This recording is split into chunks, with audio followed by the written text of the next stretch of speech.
What's going on, everybody? I'm back with another part of the concealed carry video.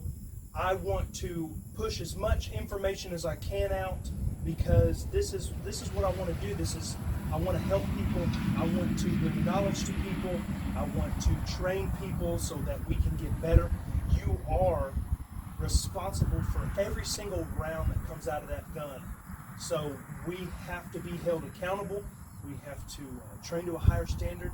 We got to be safe at all times. So this is another part. This is going to be the live fire part. I'm going to show you some of the drills that I go through. A lot of things. I tell everybody in my class this. The only thing that you cannot train for at home in a basic setting. I'm not talking about, hey, we're shooting in and around vehicles and all kinds of different stuff. I'm talking about the basic, the fundamentals and everything. The only thing that you cannot train for is recoil. So your draw stroke, you can practice that at home. Your reloads, you can practice that at home. You can practice everything but recoil. So, and in the other video, I covered all that stuff. Grip breakdown, gear, we went over all that.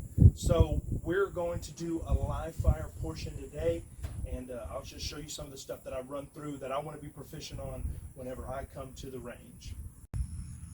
So the first thing I want to do is my first shot. I'm not going to do this with a shot timer. I'm just warming up. Like I said, I carry appendix. I carry a full-size gun. This is a M&P 2.0 that just came out with the new flat face trigger. I have a Trijicon RMR with a 3.25 MOA dot, and I have a Streamlight TLR1HL. So what we're going to do is we're going to just run through a couple of just first time shots. I'm not, like I said, I'm not going to do this timed or anything. I'm just going to run through it just to get comfortable and start warming up. I'm going to go about half speed. So we want to stay safe. We want to stay controlled. We don't want to have any negligent discharges or anything like that. So here we go.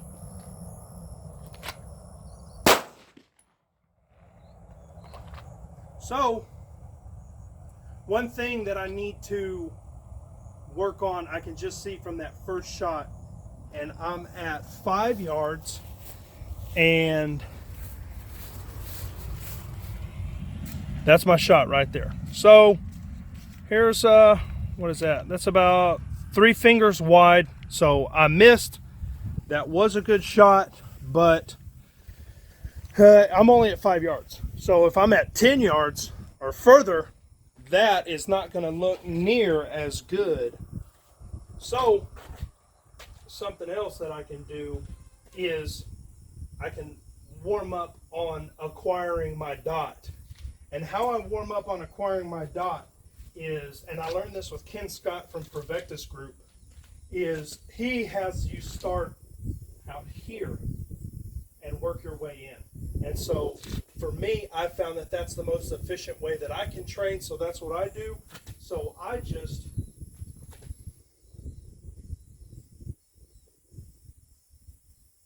hold for a little bit, and I just look at it, get a little muscle memory going, and then I give it another shot. So let's see. Yes. So I found my dot quite a bit quicker on that one. The accuracy was the same.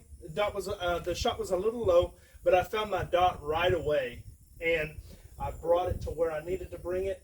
Again, shooting these things cold, I mean, I like it. I'm satisfied with it. So practice makes perfect.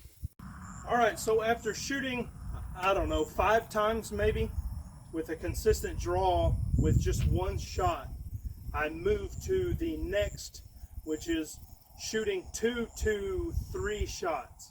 So what I'm going to do right now is I'm going to do 3 shots. I'm going to draw and fire 3 shots, and then we can check out the recoil management. So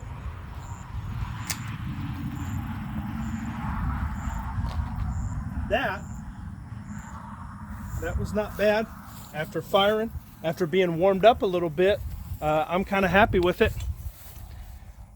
1, 2, 3. That's the size of my hand for comparison. So first shot, second shot, third shot. And like I said, that's pretty good. I'll take it.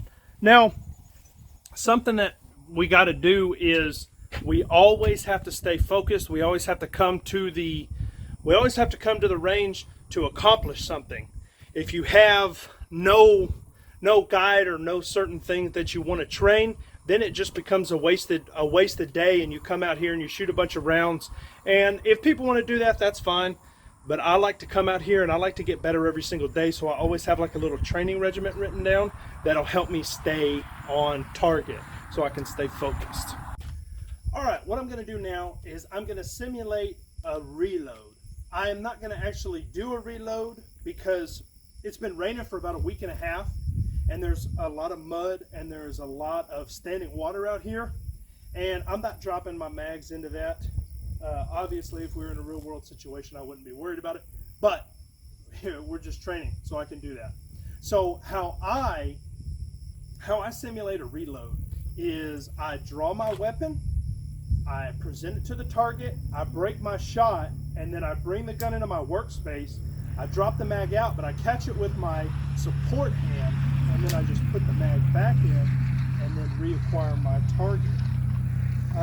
It's a good way for trying to simulate that stuff. If it was dry, 100% I would be dropping mags. I would be doing it the right way, because you're losing out on a step where you have to index that mag.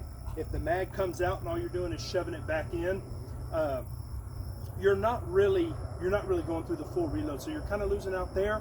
But at the same time, all I'm really worried about is reacquiring that grip and putting more shots down range, so we can break it down in 2 different ways. And that's just how I like to do it. Like I said, I only do that because there's water and mud everywhere out here at the range. So let's do that right now.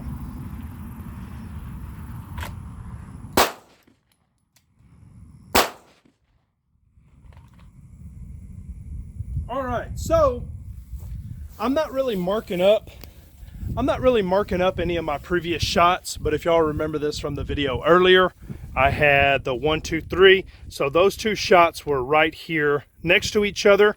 So I have to say I have a good grip. That's the first time I ran this drill today, so I have a good grip that I can maintain even when cold, and that's the important part.